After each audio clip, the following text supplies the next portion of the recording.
Hi, everyone. So today, Lauren and I are going to be talking about perimenopause and menopause. Yes, I realize we're like babies in the process, but some hmm things have started to change. And in no way are we experts, but we've kind of learned some stuff, and there's some research out there that's been really helpful. So we want to share that. So first off, I'm 43, so I'm very, very early phases of perimenopause. But when I was 40, I did start to notice some changes in my body. This seemed kind of sudden and took my attention. My periods are heavier. I have spotting during ovulation and prior to my period that is new. I am very tight in my hamstrings and in my hips and different areas that was new for me as well. Kind of started to make me feel old. I couldn't just like pop down as well. I had to like be like more mindful about my body movements. I have some heart palpitations. I have some brain fog, but verdicts out if that's really from perimenopause or just life. I'm not sure. But all these things kind of made me realize my body's starting to change. Yeah, and so I am almost 41, and it's very similar. I feel like my friend here is always going through things right before I do. So I went to Sarah and I'm like, okay, I'm noticing heart palpitations. Like I didn't even want to say it because I thought it was like a health problem I didn't want to deal with. And Sarah's like, oh, that's perimenopause. I'm like, wait, what? Like I was not even on my radar. And I have noticed also so many shifts this year, and also felt very sudden, just being like my middle is not the same as it used to be. What I would used to do in the gym and with nutrition isn't cutting it the same way. Things like that. So, yeah. So we've kind of talked a lot about this and dug into this a little. And again, we know like there's a lot to come. Mm-hmm. This is the very beginning, but we're at the beginning of it, and just find this something that I feel like we need to talk about. This needs to be talked about. This isn't talked about enough. Yes. So fortunately, there is an awesome doctor, Dr. Stacy Sims, who we have kind of found, and she is an environmental exercise physiologist and a nutritional science expert. So she kind of got her claim to being known as the women are not small men. A lot of research on our body and exercise was done on young male athletes, and our body is very different because of our hormone makeup. So she's done a lot of research in the differences. And her first book was called Roar, which is a great book, but it kind of breaks down the woman's period. So during the different phases of our cycle, our body needs different things and adaptations for peak performance. And then she recently put out a book, which most of our information we're going to give is called Next Level, where she breaks down perimenopause and menopause and the shifts that are going in our body, why it's happening hormonally, and some things we can do to ease through this situation. Yeah. All right, so I'm first going to talk about perimenopause. So it's kind of where we're at right now. um, but I think this is something a lot of women enter into without understanding what it is, and they can sometimes feel very alone and not want to talk about it, since it is something that's talked about a little bit more, but not enough. And I definitely think it needs to be talked about a lot more. So women feel it's like I came to Sarah, I said, "What is this?" And she made me feel like seen and understood, and I was able to really kind of grasp it a little better, quicker than I would have if I just kind of sat there with it by myself. So this is something, a lot of women think I'm going crazy. I've got this brain fog. I've got all these symptoms. What is this? So this is the transition from regular cycle to just a more of an inconsistent cycle. It's usually around 36 to 45 years old, somewhere in there. It can last 10 years. Hormones are now in flux, so there's an imbalance with estrogen and progesterone. And this is obviously something I think there's a lot more research needed in this area. Again, we need to talk about it more so women understand like what's happening is normal. It's just kind of this phase of life. And a lot of times symptoms with perimenopause can get worse as we get closer to the menopause phase, usually 3 to 4 years before. So hand it over to Sarah for that. So then you hit menopause and postmenopause. So when you're officially through menopause, it's 12 months without a period. And I have seen so many of you guys make it like 9, 10, 11 months, and then it comes and my heart just goes out to you. That's got to be gutting. But I guess typically this happens around 51, 52.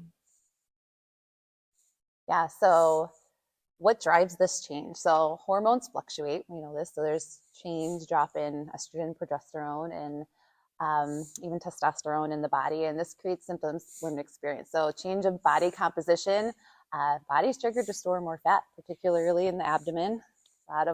We hear that a lot. A lot of women feel this and see this and experience this. Yes. The other thing is our bodies do not use sugar as efficiently. And this is actually probably one of the first things I noticed. I have a really sensitive stomach. I'm known to throw up if I eat before I work out. So I have been a fasted exerciser for most of my life. And when I hit 40, it was like my workouts started to stink. I felt like a puddle on the floor. And after and throughout the day, I just felt like I was dragging myself. And so I started eating before a workout.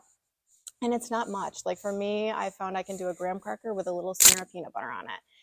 And I know as you're being weight conscious or trying to lose weight, sometimes thinking about adding these calories in that you don't really want before a workout is really scary. But I challenge that it doesn't even have any effect on your weight loss, because you'll be able to go harder, you'll be able to work out more intense, and you'll have more energy throughout the day with just that little bit of extra calories. So, I mean, you have to find what works for you. Some people, it might be like a half a cup of yogurt or a banana with a peanut butter, or even I like some of those chia seed pouches that you feel like you're a toddler sucking on applesauce, but those will work for me and I don't feel sick to my stomach after. Yeah. Yeah, I usually do banana, even half a banana. Yep. We're less able to make muscle, so it's harder to make muscle, and that is a shift I noticed for sure already, and something we hear a lot of clients talk about, like, what is this? I used to be able to build muscle doing this. It's not working anymore. And there's also a decrease in bone density that's just and happens at this phase of life too. Yes. We have systemic inflammation. So you might feel more sore joints. Your gut might feel a little sluggish, like you're not digesting as well. We have some fluid retention and fatigue. Yep. And then there's also a decrease in level of serotonin in the brain. This leads to a lot of anxiety and depression. This is sometimes the first symptoms that women will feel is, I have all of a sudden, all this anxiety. Some people that didn't have anxiety before may feel a huge level of anxiety. And I know for me, I've always had anxiety, and I've noticed a huge uptick with that. That can also, it has a massive effect on all of it too. Yep.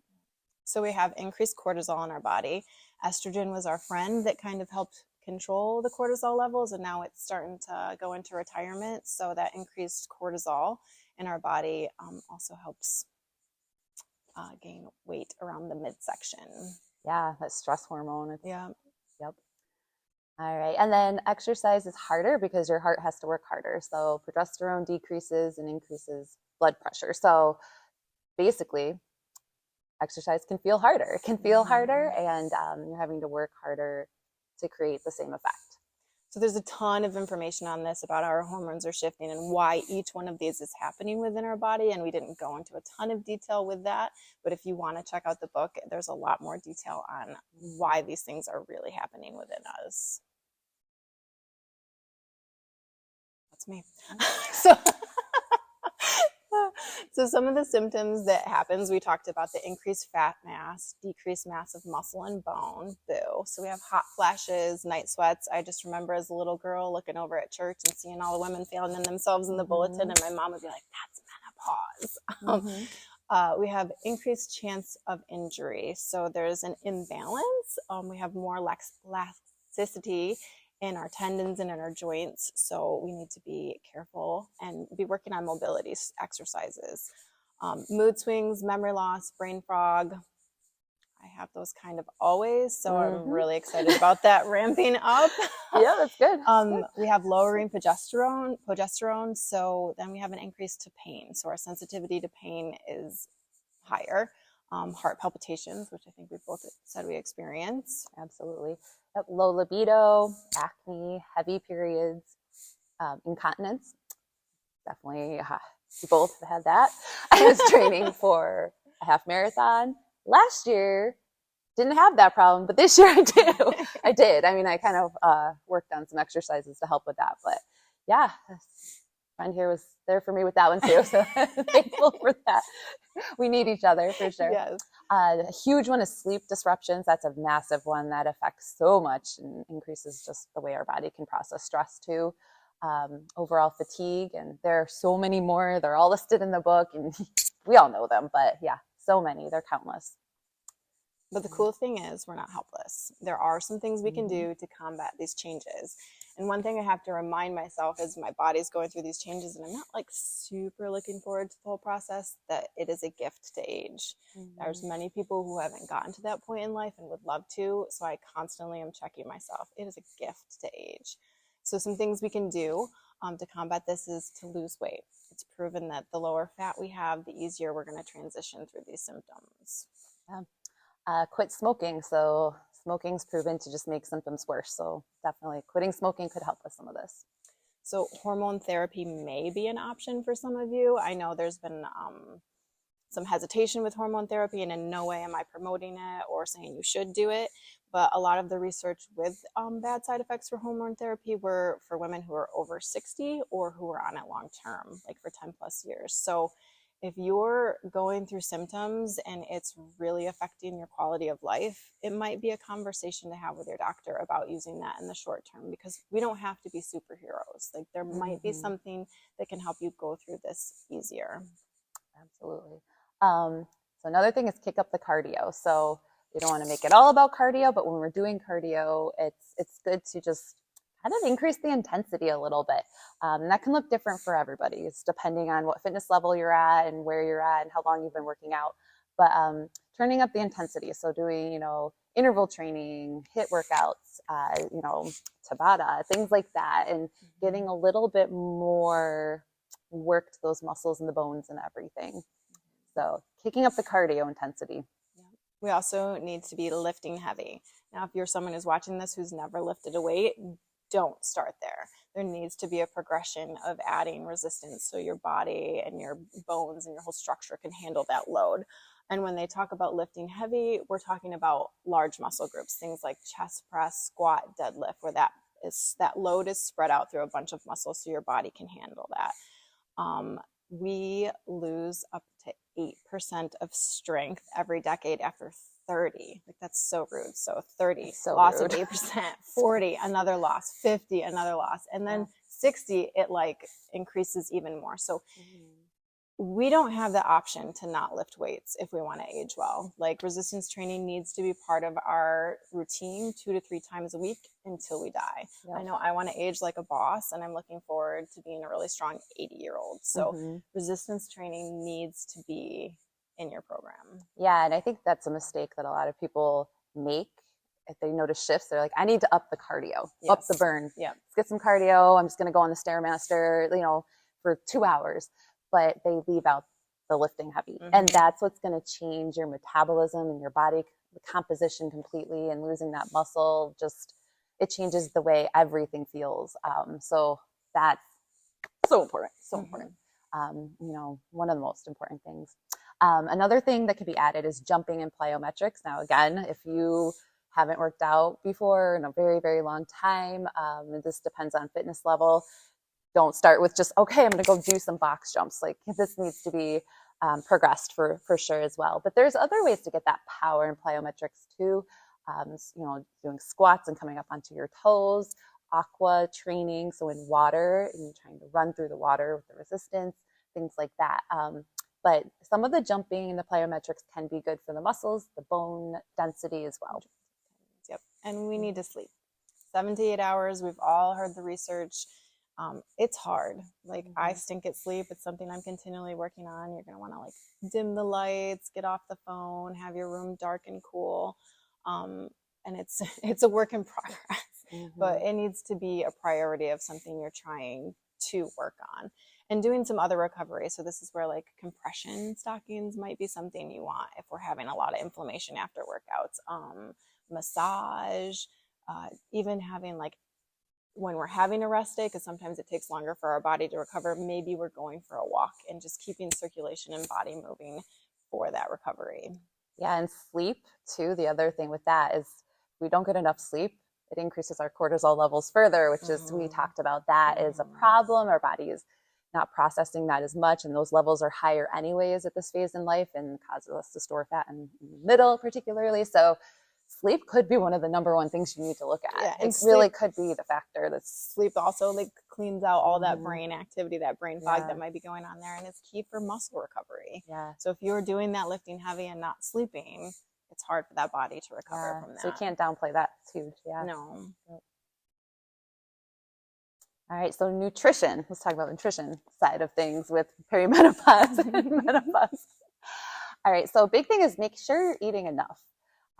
Again, some people who are kind of noticing shifts, they might be like, I'm eating 800 calories a day. I don't know what's going on, and really that's not even enough to sustain their just if they were to sit there and do nothing, let alone when they're doing any like daily activities, like and adding in exercise and stuff. And especially if you're doing some of the intense cardio or the weightlifting.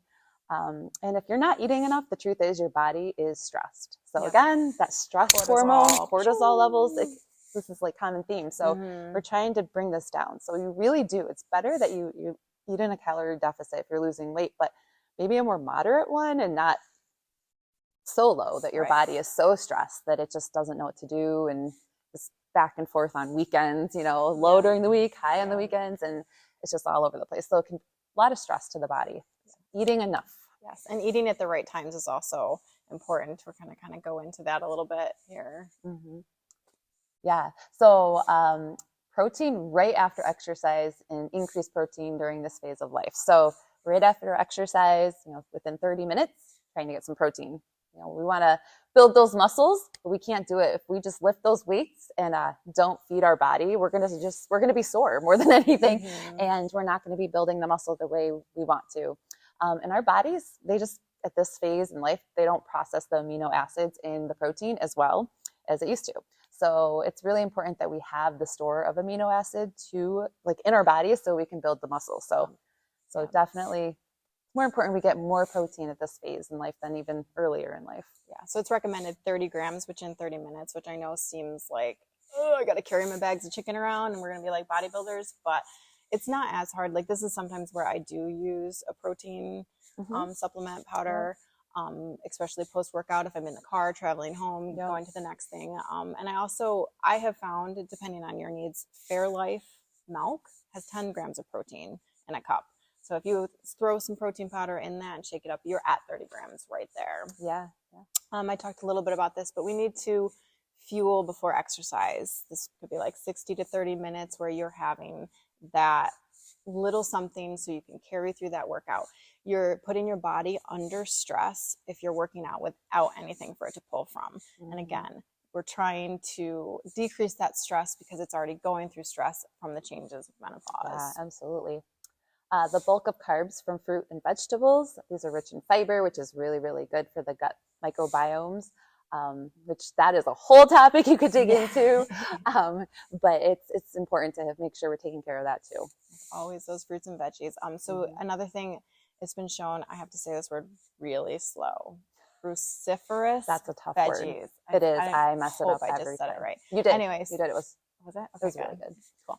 So things like broccoli, cauliflower, kale, Brussels sprouts, cabbage, all these help regulate our hormones, which we need all the help we can. So let's get the cauliflower rice fad going strong again because game on. Yeah, that's right. And just to reiterate the fact that eating within 30 minutes of exercise. So for men, they have a longer window that they can kind of wait and still gain the same benefit. For women, it really goes down after 30 minutes where our bodies start to maybe eat away at the muscle that we have and the stores in our body. So we don't want that. We lose muscle at this phase of life. We know this. So we want to make sure we're doing everything we can to keep that muscle. So eating within protein in particular, and got to have some carbs too. Yeah, you do. Yeah, honestly, it's important. You need that for energy and brain function too. So within 30 minutes. And then hydration. So postmenopausal, our levels of thirst decrease. So we need to be really intentional about taking the water in. We might be like, oh, I'm thirsty. You actually oh, I haven't drank in a while. I need to drink. And there's a lot of new information out there. Drinking water with your meals is awesome because that does help with digestion, but we also need to be taking in some electrolytes. Our body absorbs it on a cellular level much better when the water has electrolytes in it. Otherwise, it might just kind of be flushing through our system and we're peeing a lot, which I already do that way too much. Yeah, So, and it doesn't have to be complicated. You could even add, just like in her book, she recommends maple syrup and a little salt into like 10 ounces of water.